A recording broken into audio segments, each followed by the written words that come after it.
Uma boa noite a todos, sejam todos muito bem-vindos para mais uma noite de nosso estudo e aprendizado dos temas da doutrina espírita.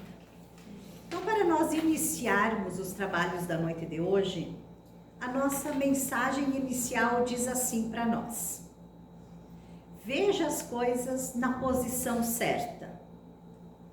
Às vezes, para nós, é fácil inverter as coisas e ver somente o ruim e o errado. Nesse caso, a nossa mente se assemelha às máquinas fotográficas. Dentro delas, as imagens aparecem invertidas e o que está em cima parece estar embaixo e de baixo estar em cima. Não inverta as coisas. Veja o lado positivo.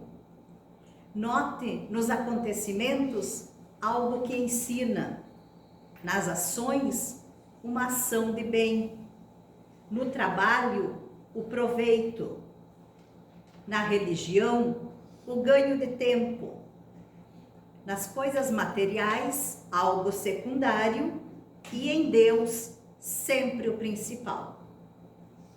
Enxergar um bem em tudo é a posição certa e correta para nós. Essa mensagem ela é tão importante e ela é tão real para a vida de todos nós, porque nós temos muita capacidade de reclamar e de enxergar o lado ruim das coisas. No geral, a gente não para analisar aquilo que nos acontece e saímos reclamando. Então, quando nós paramos e olhamos para as situações, a gente vai ver que nem tudo só é ruim. E a grande maioria das coisas que nos acontece é para nos ensinar, nos educar. Ele se refere aqui às máquinas fotográficas. É claro, esse livrinho tem um pouco de idade já. Hoje já é tudo tão diferente, a gente já nem...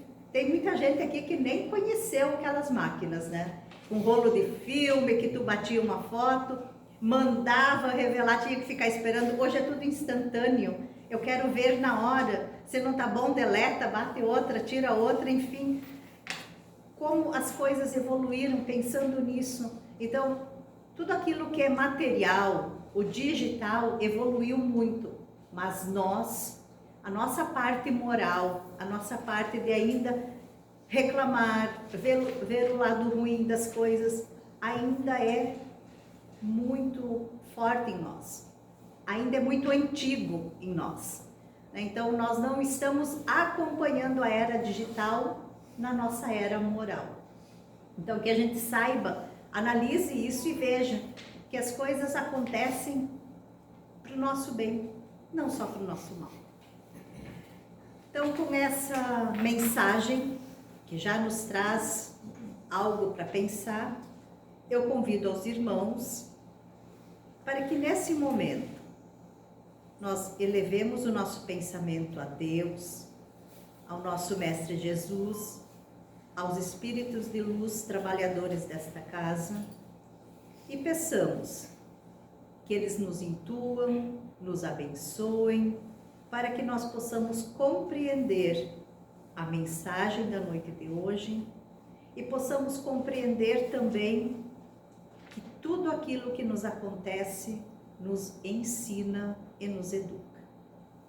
E também agradecemos, Senhor, pela oportunidade que nós temos de estarmos nesta casa, termos a capacidade de ouvir e de escutar, a capacidade de entender e compreender, e ainda mais a capacidade de praticar.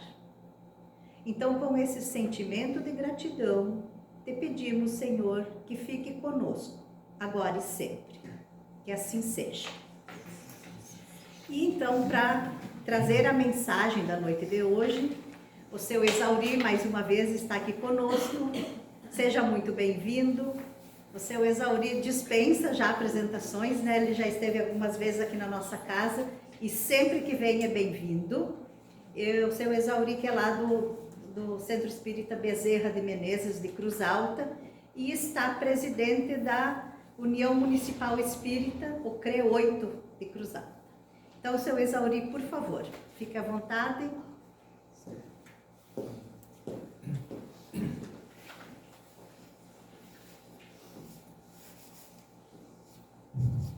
Boa noite a todos.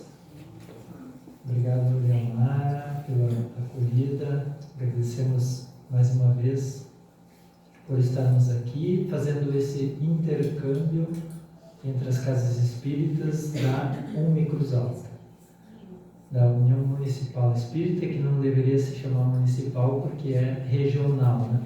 Então, esse núcleo aqui da Aliança de Santa Bárbara pertence à Cruz Alta, assim como os demais núcleos também da Aliança. Então, uma grande alegria, satisfação estar aqui mais uma vez, entre amigos. Sempre é bom rever amigos, abraçar todos, fazendo novos amigos, trocando experiências, afetividade, para que possamos construir juntos, né, o caminho que nos leva a Deus, nosso Pai. A mais meritória das virtudes. Allan Kardec, o codificador do Espiritismo, teve o ensejo de perguntar aos espíritos superiores, né, dentre todas as virtudes ensinadas por Jesus e que nós encontramos no Evangelho, né, qual seria a mais meritória? Se dentre todas essas teria uma que seria especial. E o Espiritismo, né, os Espíritos nos trazem, então, essa lucidez de compreendermos, né, que todas as virtudes nos levam no caminho da perfeição. Mas dentre todas, como está na terceira parte do Livro dos Espíritos, né, dentre todas as leis morais, existe uma em especial, que é a 10ª lei moral, que seria a mais importante, que se chama a lei de justiça, amor e caridade. Então, a virtude mais, né, meritória de todas é a caridade. Essa pergunta foi feita lá por Allan Kardec, como dissemos, na questão 893. E os espíritos então respondem da seguinte forma: toda virtude tem seu mérito próprio, porque todas indicam progresso na senda do bem. Há virtude sempre que há resistência voluntária ao arrastamento dos maus pendores. A sublimidade da virtude, porém, está no sacrifício do interesse pessoal, pelo bem do próximo, sem pensamento oculto. A mais meritória é a que assenta na mais desinteressada caridade. Então, daqui nós abstraímos o tema da noite para a nossa reflexão em torno dessa caridade maior, né, da virtude maior que é a caridade. Mas antes de entrarmos propriamente no tema, para abstrair elementos mais profundos, né, dessa proposta dos Espíritos em relação à caridade, nós vamos falar um pouco, né, como introdução aqui sobre as virtudes e os vícios, já que a caridade é a virtude maior, compreendendo melhor aqui que cada virtude, para ser vivenciada no seu ponto médio, no seu equilíbrio, né, esse é o nosso desafio maior, mas que ao lado de cada virtude nós encontramos um vício, como nesse exemplo da caridade. Então, de um lado nós vamos encontrar a avareza e do outro lado a prodigalidade. Então, precisamos ter sempre esse cuidado na nossa busca de desenvolver as virtudes, observando os defeitos, ou seja, os vícios que sempre permeiam a nossa caminhada. Então, a avareza é a mesquinhez. Então, quando falta caridade, então nos tornamos mesquinhos. Por outro lado, da prodigalidade, nós estamos sujeitos sempre ao desperdício. Então, a caridade tem esse desafio maior, de compreender na sua profundidade o que é a caridade. Porque muitas vezes, no intuito de fazer a caridade, nós estamos caímos num vício. É a anticaridade. Então, ao invés de ajudar, estamos, às vezes, nos equivocando. Por isso, na questão 896 do Livro dos Espíritos, os Espíritos nos respondem, né? Se o desinteresse é uma virtude, a prodigalidade irrefletida constitui sempre, quando menos, falta de juízo. Então, aqui está falando da prodigalidade, do desperdício. Na intenção de ajudar, se nós damos alguma coisa, mas não observamos a necessidade da pessoa, nós podemos estar promovendo ali um desperdício. Poderíamos ajudar outra pessoa numa outra situação, então, numa posição irrefletida, nós podemos fazer, cair nesse desperdício. Então, só é caridade quando a gente atende a necessidade real da pessoa que está precisando. Por outro lado, já Aristóteles, na antiguidade já nos dizia que a virtude é o hábito racional de conduta. O vício é um hábito irracional. Então, para fazer a caridade, a gente precisa compreender o que é caridade, pensar e como agir dentro dessa proposta de ajudar o nosso semelhante. Ainda que no capítulo 16 do Evangelho segundo o Espiritismo, vem reafirmar essa reflexão que estamos trazendo, ao dizer que a distância grande quanto a que separa da prodigalidade exagerada à sórdida avareza. 2 vícios entre os quais colocou Deus a caridade, santa e salutar virtude que ensina o rico a dar sem ostentação, para que o pobre receba sem baixeza. Então, são experiências que fazemos, exercício da caridade, aqueles que podem mais auxiliando os que podem menos.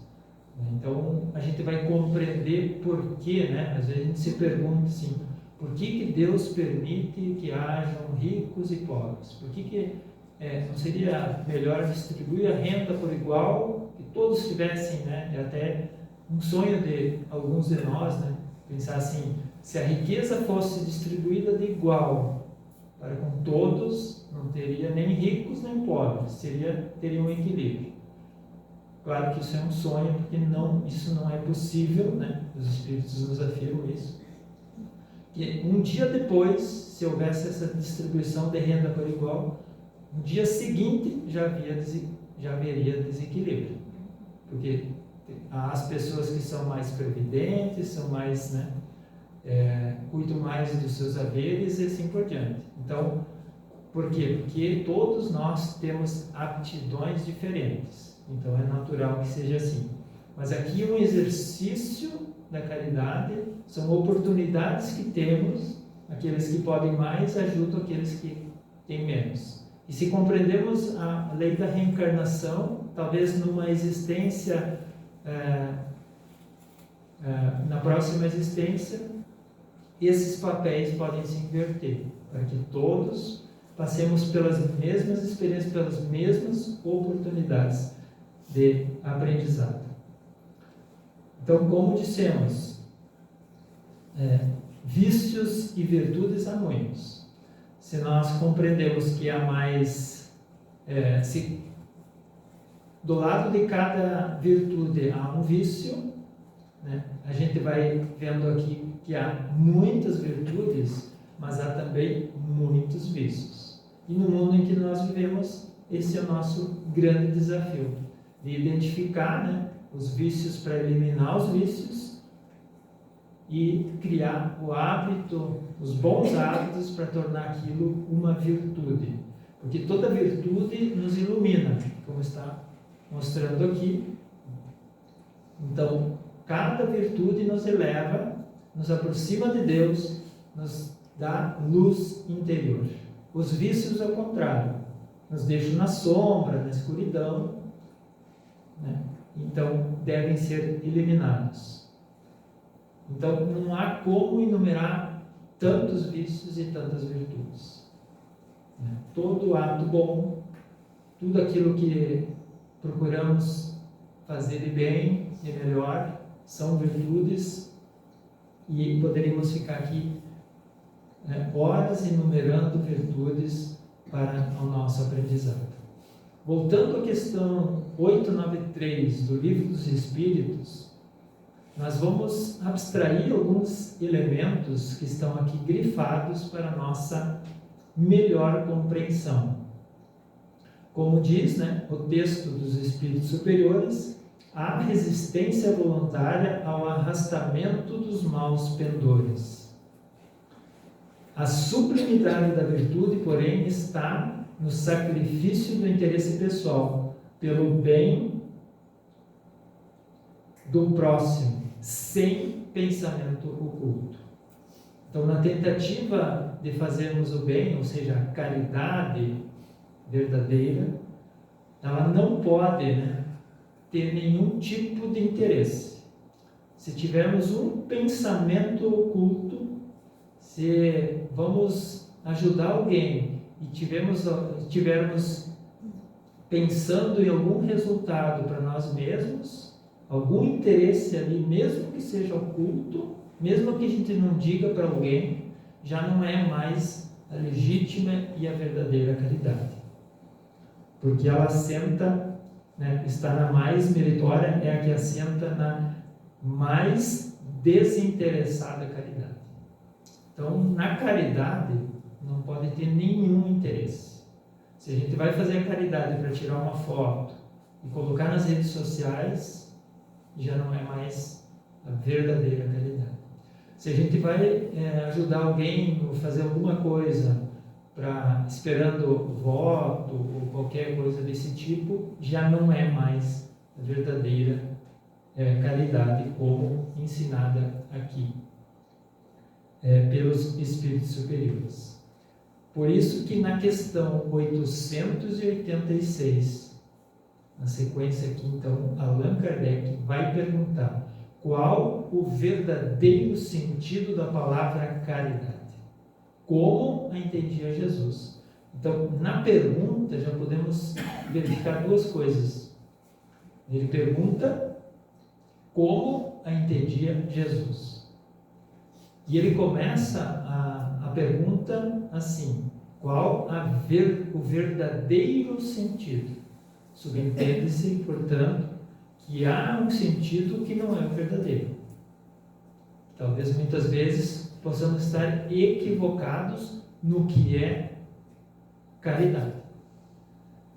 Então, por isso que o Allan Kardec perguntou e os Espíritos responderam aqui, que é a benevolência para com todos, indulgência para com as imperfeições dos outros e perdão das ofensas. Então, é o chamado BIP: benevolência, indulgência e perdão. 3 palavrinhas que resumem aqui a verdadeira caridade, como a entendia Jesus. Porque a proposta do Espiritismo é resgatar os ensinamentos do Cristo na sua essência, na sua profundidade. Por isso que o codificador aqui pergunta, no entendimento de Jesus. E ele vai dizer que é benevolência com todos. Então não pode ter nenhum tipo de seleção. Não pode ter nenhum tipo de privilégio. A benevolência, sermos bons para com todos. Indulgência para as imperfeições dos outros. Se nós somos imperfeitos ainda e precisamos da indulgência do outro, porque vamos cometer erros e a gente espera que o outro nos entenda. Então, nós também precisamos compreender o outro quando ele erra diante de nós. Então, é essa troca. E por último, que é o perdão. Se nós chegarmos nessa compreensão, né, que somos imperfeitos, cometemos erros, a gente vai compreender, vai ser indulgente, vai perdoar profundamente o nosso semelhante, porque nós também esperamos que o nosso semelhante nos perdoe. O amor e a caridade são o complemento da lei de justiça, pois amar o próximo é fazer-lhe todo o bem que nos seja possível e que desejáramos nos fosse feito. A caridade, segundo Jesus, não se restringe à esmola, abrange todas as relações em que nos achamos com os nossos semelhantes, sejam eles nossos inferiores, nossos iguais ou nossos superiores. Então é para com todos. Então aqui a gente percebe que na resposta do entendimento de Jesus não tem a esmola, ou seja, dar coisas nesse sentido. Por isso que Kardec, nessa resposta, ele pergunta, né, fala da esmola. Então, a caridade, segundo Jesus, não se restringe à esmola. E aí vem a questão seguinte, também de Allan Kardec, na questão 888, letra A. Né? Porque ali ele fala de esmola como assim? Porque, como nós vimos, no BIP é benevolência, indulgência e perdão. Não fala em dar coisas. Então, por isso que ele questiona, tá, mas e dar coisas? A esmola. Então, está reprovando a esmola? Por isso que ele pergunta, dar-se-á, reproveis a esmola? E a resposta dos Espíritos é não. O que merece reprovação não é a esmola, mas a maneira por que habitualmente é dada. Então, de novo, a gente pode cair em dois vícios, como nós vimos. Então, a caridade deve ser feita no seu ponto médio, de equilíbrio. Então, a gente precisa sempre pensar se a gente está agindo corretamente. Porque a maneira de dar, a esmola é só uma forma. A esmola, portanto, é também caridade. Dar apenas coisas é o início do aprendizado da caridade. Mas se a gente só dá, dependendo de como a gente dá, isso não é caridade, é anticaridade. A gente pode até ofender alguém, dependendo da forma que fazemos. Então, se alguém precisa de ajuda e nos pede, a gente dá de qualquer jeito, diz, toma aqui, pega e vai embora. Então, isso pode ofender quem está precisando. Daí não é caridade. Daí é ofensa. Então, dependendo da forma que a gente dá, isso se transforma em caridade. Porque você vai olhar para o teu semelhante de uma forma amorosa, alguém que está precisando, a gente se coloca no lugar dele, quem sabe poderia ser eu, e a gente vai fazer com afetividade, com amorosidade. O homem de bem, que compreende a caridade de acordo com Jesus, vai ao encontro do desgraçado, sem esperar que este lhe estenda a mão. Então, na maioria das vezes, a gente espera que as pessoas peçam. Mas o ideal mesmo, a verdadeira caridade seria nós identificamos aquela pessoa que está necessitada e nós fazemos o movimento de ajudar. Claro que aqui é tudo, né? Nós estamos num processo de aprendizado para chegarmos um dia nesse ideal maior. Mas se nós começamos com a esmola, dando alguma coisa que é útil para alguém, isso já é um início. Isso já é bom. A gente não está, como os Espíritos falaram, não, a gente não está reprovando esse gesto. Mas a gente precisa compreender o que há de mais profundo, porque é uma relação interpessoal. Então, a forma de dar é importante. A gente vai dar porque a pessoa está precisando, talvez veio pedir, ou a gente identificou, ok. Mas o que mais importa é a relação humana. Se a gente tratou com benevolência, né, essa pessoa, né? Então, a caridade é benevolência para com todos. Então, se a gente tiver esse gesto de bondade, né, de carinho com todos, então estamos no caminho certo.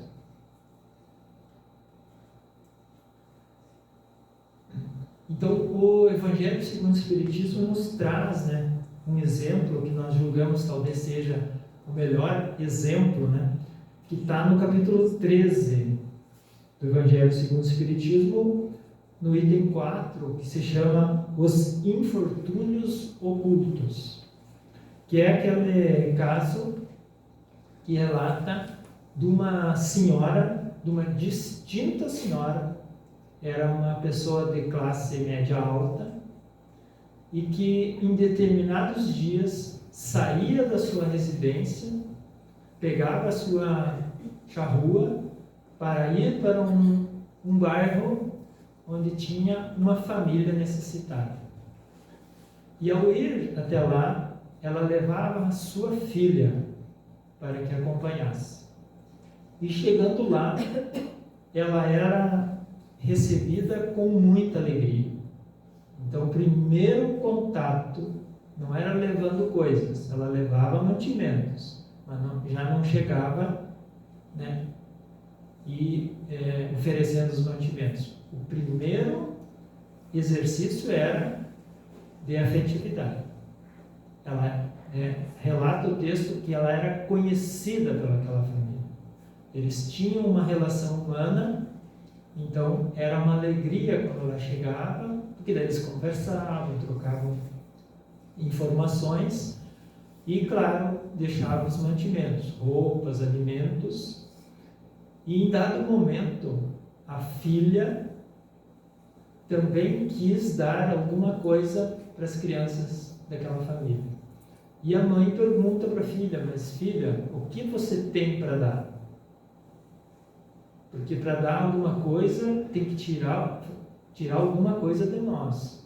Porque esse é outro dilema que a gente às vezes vive, de terceirizar a caridade. Pedir para alguém fazer a caridade. Então é um gesto que deve ser nosso, a partir de nós. E essa mãe teve esse propósito de levar a filha para que ela também aprendesse o que é a verdadeira caridade. E ela diz para a filha: se você quer realmente ajudar, você precisa fazer algo teu. Faça alguma coisa, produza alguma coisa, e aí você vem e dá. Porque ali eram as coisas que a mãe estava levando. Então, se a filha só repassasse, não, tudo bem que é um gesto válido, mas não é a verdadeira caridade. E aí ela ensinou a filha a produzir algo, a fazer alguma roupinha, né? Alguma coisa desse tipo, para que ela exercitasse ali o seu aprendizado, obrasse, né? Fizesse alguma coisa para daí oferecer, daí seria algo dela. Ao sair dali, eles ainda passaram no hospital, porque o pai dessas crianças, dessa família, estava hospitalizado. Ela passou lá para desejar, né, melhoras, visitou o doente no hospital, para que ele voltasse e pudesse sustentar então a família. E dias depois, estando em casa, essa senhora passou na frente da sua casa e reconheceu aquela senhora. Disse: ah, aqui que você mora. E ela viu que era uma bela casa. E o que ela fez? Ela pediu silêncio. Silêncio. Não conte para ninguém. Ela descobriu quem ela realmente era, mas isso não era o mais importante. O importante era a forma dele se relacionar e que ela fazia de forma genuína, sem de forma realmente oculta. Ninguém sabia desse gesto e assim deveria permanecer. Então ela pede silêncio, não conte para ninguém. Então é a forma, um exemplo da verdadeira caridade, de como agir. Então ela ia ter um encontro daquela família, ajudá-la na necessidade, né, que eles tinham naquele momento, para atender na sua profundidade ali as suas necessidades. No capítulo 17 ainda do livro do Evangelho segundo o Espiritismo, nós vamos encontrar os caracteres da perfeição. E nesse item, os Espíritos nos trazem os elementos da verdadeira caridade. E aqui já são um pouco diferentes, mas eles relacionam 4. A benevolência, a indulgência, né, repetindo aquela resposta anterior, a abnegação e o devotamento. No livro Vinha de Luz, de Chico Xavier, ditado pelo Espírito Emmanuel, também vai nos falar dos círculos perfeitos da caridade. Bondade e conhecimento, pão e luz, amparo e iluminação, sentimento e consciência são arcos divinos que integram os círculos perfeitos da caridade. Não só receber e dar, mas também ensinar e aprender.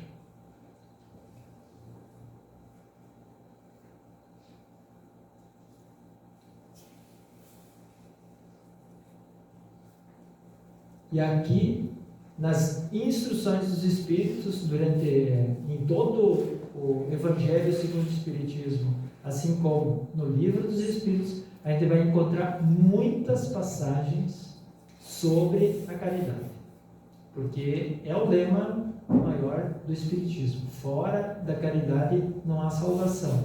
Portanto, a gente vai encontrar muitos textos. Nós elencamos alguns aqui, mas são muitos que não seria possível refletir sobre cada item. Mas nós encontramos, por exemplo, 294 vezes a palavra caridade no Evangelho segundo o Espiritismo e 58 vezes no Livro dos Espíritos. Então, se a gente quiser pesquisar sobre esse tema, a gente trouxe algumas reflexões aqui, algumas passagens. A gente consegue se aprofundar muito. Quanto mais a gente estuda, mais nuances, mais percepções a gente vai tendo em torno dessa caridade maior, que é a caridade. Então vamos refletir apenas sobre duas aqui. A primeira, que vai dizer, na máxima, fora da caridade não há salvação, estão encerrados os destinos dos homens na terra e no céu. Então, assim é que os Espíritos veem a caridade e vêm nos falar com muita profundidade. Como dissemos, vai encontrar muitas reflexões sobre esse tema. Mas como nós não temos todo esse tempo, a gente vai só elencar aqui e trazer algumas reflexões, a primeira e a última que diz: é na caridade que deveis procurar a paz do coração, contentamento da alma, o remédio para as aflições da vida. Então a gente vai encontrar tudo na caridade. No capítulo 15 tem esse item, que é o lema do Espiritismo: fora da caridade não há salvação. No item 3 está assim: toda a moral de Jesus se resume na caridade e na humildade, isto é, nas duas virtudes contrárias ao egoísmo e ao orgulho. Em todos os seus ensinos, ele aponta essas duas virtudes como as que conduzem à eterna felicidade. Caridade e humildade, tal a senda única da salvação. Daí aqui os Espíritos agregam uma outra virtude, que é a humildade, junto com a caridade, que vão dar essa base, né, de sustentação para a nossa evolução. E a caridade é, né, um dos itens, está no frontispício lá da Federação Espírita Brasileira, né? Se a gente olhar lá, tá essa inscrição: Deus, Cristo e caridade. É como esse lema maior, então deve estar, né, na mente e nas possibilidades de cada um de nós. Ainda no Evangelho segundo o Espiritismo, no capítulo 14, no item 9, nós vamos também encontrar uma frase, e é um item bastante profundo, onde os Espíritos vão nos dizer aqui que para chegarem a Deus, uma só é a senha. Então aqui, por incrível que pareça, né, os Espíritos nos falam, nos dizem que há uma senha para chegar a Deus. E nós estamos muito acostumados com senhas, né? A gente tem senha para tudo, né? Para ir no banco, aplicativo, para entrar numa porta e assim por diante. Hoje em dia a gente precisa senha para tudo. A gente não sabe mais como memorizar tanta senha, mas é um fato. Só que a senha que nós conhecemos, ela é pessoal e intransferível. A gente não passa para ninguém, não devemos, né? Senão vai ter problema, né? Então, de preferência que só nós saibamos e que a gente guarde em um lugar muito escondido, muito secreto. Mas aqui os Espíritos não fizeram isso. Os Espíritos superiores vieram, falaram, né, da importância da caridade e disseram: existe uma senha para chegar a Deus. Que senha é essa? Tem 8 letras. Alguém sabe? Caridade. Caridade. Essa é a senha. Então já podemos sair daqui, né, felizes e prontos. Já sabemos a senha, né, para chegar até Deus. Mas o que é interessante é que nós precisamos da senha, né? A gente precisa memorizar a senha. A gente, para acessar algum lugar, basta digitar e a porta se abre e a gente entra. Mas aqui é diferente. Como nós sabemos, a doutrina espírita nos ensina as virtudes, né, os ensinamentos, mas pede que haja prática, porque só a teoria não é suficiente. Então, se nós memorizarmos a senha e chegarmos lá um dia na espiritualidade, chegando lá, se a gente vai reclamar lá dizendo que tem a senha, não será suficiente. Não basta dizer: um dia eu estive lá numa palestra e o palestrante nos passou a senha. Ou eu li o Evangelho segundo o Espiritismo e lá eu encontrei a senha. Não é o suficiente, porque nós precisamos praticar a caridade. Porque a caridade é a filha predileta do amor. E na lei do amor está lei de justiça, amor e caridade. Então a caridade é a prática do amor. Se a gente não praticar, de nada adianta chegarmos lá sabendo da senha. É até pior. Quem mais sabe, mais será cobrado. Então, se nós compreendemos, se nós sabemos, mais precisamos exercitar, exemplificar essa virtude maior. Daí sim, porque como nós vimos, a virtude nos dá a luz, nos eleva. Então, precisamos chegar com a luz da caridade para termos acesso e chegarmos até Deus. E não apenas, né, com a senha memorizada. Essa seria a reflexão da noite de hoje, né? com esses ensinamentos profundos de Jesus, né? Buscando na sua essência, na sua compreensão. Por isso a proposta do Espiritismo é estudar, estudar, estudar, para compreender melhor. Não basta entender, precisamos compreender, que é um estágio mais profundo, para que possamos aplicar no dia a dia todas as virtudes, em especial essa que é a virtude maior, é a mais meritória de todas. Muito obrigado pela atenção de todos e uma boa noite.